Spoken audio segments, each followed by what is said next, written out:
Assalamu alaikum wa rahmatullahi wa barakatuh, ndugu yangu Muislam na mpenzi katika imani, kokote pale ulipo juu ya mgongo wa ardhi. Bado niko na ndugu zangu ambao hawafikii kilele cha mafanikio kutokana na juhudi wanazozitenda katika mambo yao mbalimbali.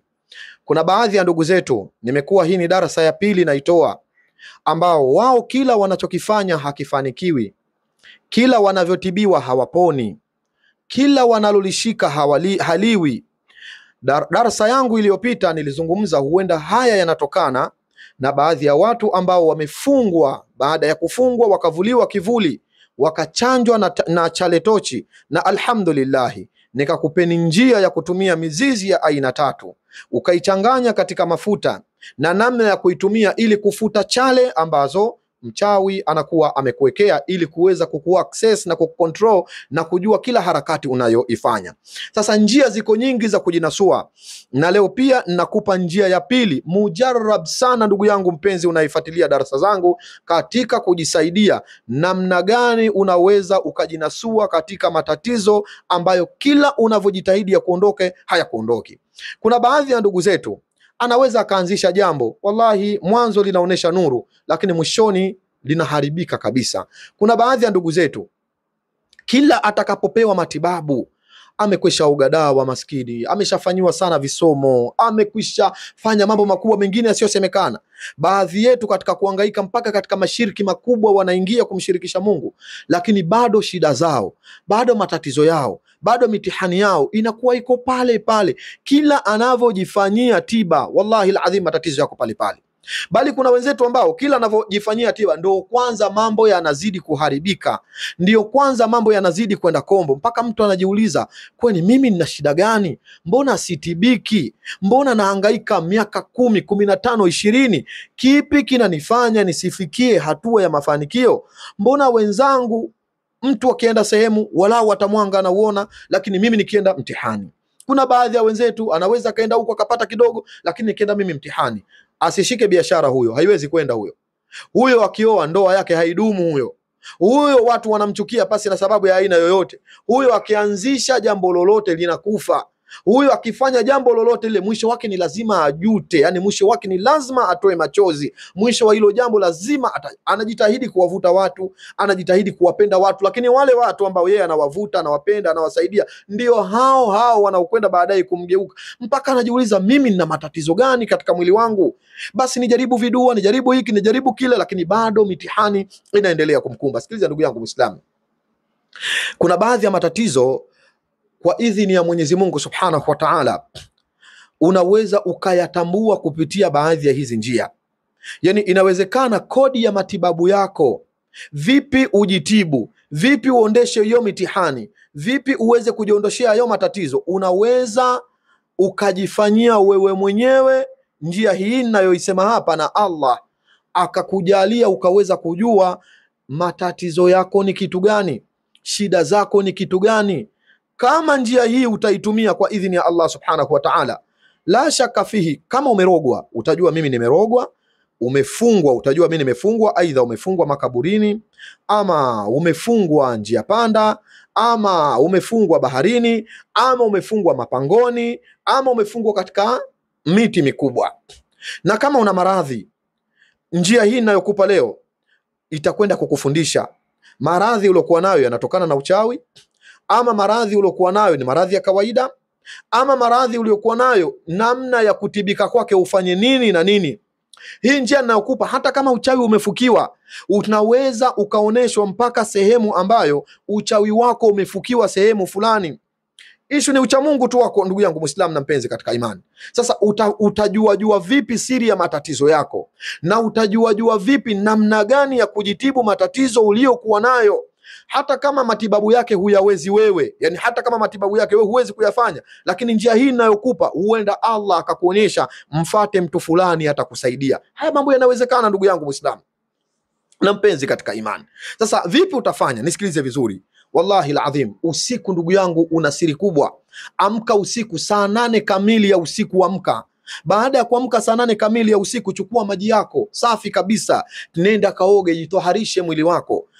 Baada ya kujitoharisha, chukua mswaki wako, ukipata wa mti ndio mzuri zaidi, kwa sababu ndio sunna ya Mtume sallallahu alaihi wasallam. Lakini ukikosa wa mti, tumia hata ule wa brashi. Safisha vizuri kinywa chako, kuna faida kubwa katika kuyatenda haya. Baada ya hapo, chukua udhu wako sawasawa, udhu uliotimia, pamoja na kufata zile sunna za udhu kubwa kubwa, na kufata sunna zile za udhu zote na vipambo vyote, we hakikisha umevifata, umetimiza udhu wako sawasawa. Baada ya hapo sasa, nenda katika msala wako. Nisikilize vizuri ndugu yangu Muislamu, katika ile msala utakaposimama, utasali rakaa zako hizi mbili. Nia yako ni kumwomba Allah subhanahu wa ta'ala, ya Rab, nataka nijue siri ya matatizo yangu ni kitu gani, nataka kujua siri ya shida yangu ni kitu gani, nataka kujua kodi gani naweza nikaitumia ili niweze kumaliza haya matatizo yanayonisumbua. Nishaangaika sana, nishateseka sana ya Rab, nishaumia sana ya Allah, nimeshaangaika mashariki na magharibi, kusini na kaskazini, lakini bado shida zangu ziko pale pale. Kama ni maradhi, kama ni kazi haupati, kama ni ndoa inasumbua, kama yani kwa mashida yoyote ambayo unajua hii nimehangaika nayo muda mrefu, hii nimeteseka nayo muda mrefu, na haujui matibabu yake ni nini. Sasa unamwomba pale Allah subhanahu wa ta'ala, unasali raka zako hizo mbili nyepesi tu kabisa. Soma suratul Fatiha, tafuta na sura ndogo unaiweza soma. Rakaa pili suratul Fatiha na sura ndogo unaweza soma. Utakapomaliza kuswali ile swala yako, sasa pale utakapokuwa umekaa kitako, unaleta kwanza kabisa al-istighfar. Astaghfirullah al-azim wa atubu ilayhi mara 100. Astaghfirullah al-azim wa atubu ilayhi, astaghfirullah al-azim wa atubu ilayhi mara 100. Baada ya kuleta istighfar, unamsalia Mtume sallallahu alaihi wasallam mara 100 kwa salatu ibrahimia. Allahumma salli ala Muhammad wa ala ali Muhammad kama sallaita ala Ibrahima wa ala ali Ibrahim wa barik ala Muhammad wa ala ali Muhammad kama barakta ala Ibrahima wa ala ali Ibrahim fil alamina innaka hamidun majid. Mara 100 unaileta swala hii. Baada ya kumaliza hapo, sasa nenda kafungue mushaf, yani chukua msahafu wako, alafu fungua aya ya 59 ya suratu Al-An'am. Nitawasomea aya hii. Hii aya ndugu yangu ina maajabu makubwa katika kukusaidia kujua nini shida yako, nini matibabu sahihi ya matatizo yanayokusumbua, kodi gani Allah akujulishe, au wapi matatizo yako, kama ni ya kurogwa, kama ni matatizo yoyote, tatizo lolote. Hii aya ni mujarrab katika kukujuza shida gani inayokusumbua na namna gani unaweza ukajitibu. Naomba niwasomee aya hii, inapatikana ndani ya Qur'ani tukufu. Allah subhanahu wa ta'ala anasema maneno haya: wa indahu mafatihul ghaib la ya'lamuha illa hu wa ya'lamu ma fil barri wal bahri wama tasqutu min waraqatin illa ya'lamuha wala habatin fi dhulumati al-ardh wala ratbin wala yabis illa fi kitabin mubin. Hii ni aya ya 59 katika suratu Al-An'am. Sasa suratul An'am, hii aya unaisoma mara ngapi? Hii aya unatakiwa uisome mara 79. Unasoma aya hii mara 79. Wa indahu mafatihul ghaib la ya'lamuha illa hu wa ya'lamu ma fil barri wal bahri wama tasqutu min waraqatin illa ya'lamuha, mpaka mwisho wa aya hii nilipoisoma. Hii unaisoma mara 79. Ukishaisoma mara 79 aya hii, alafu utaleta uradi huu mfupi. Nisikiza ndugu yangu Muislam, uradi huu mfupi huu utausoma mara 114. Nisikize uradi huu unaosoma mara 114. Uradi unasemaje?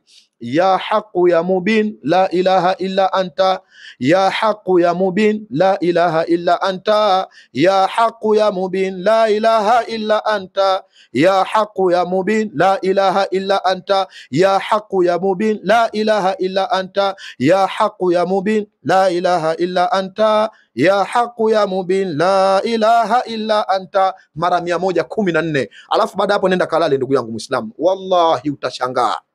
Nenda kalale ndugu yangu Muislamu, utashangaa ndugu yangu Muislamu. Allah atakuonyesha hata kama ni uchawi wa kufukia, sehemu fulani ndipo ulipofukiwa uchawi wako, sehemu fulani ndio imefanyika kitu kadha wa kadha. Hii haiwezi kukuletea fitna kama zilivyo ramli, labda uonyeshwe ni shangazi yako, na ukiona unaonyeshwa mtu fulani kakuroga, ujue hapo bado sheitani amekuchezea. hilo uko ukilijua, lakini Allah anakuletea njia itakayokuwa sahihi ya kujua matatizo yako. Umerogwa, una nuksi, una mkosi, una balaa, na Allah atakupa kodi gani uweze kujitatua. Kama ni katika jina lake Allah atakuelekeza jina gani ulisome, ama ni kwa shekhe gani uende akakutibu, atakuondoshia matatizo hayo biidhni rabbil alamina. Shukran lakum wa jazakum.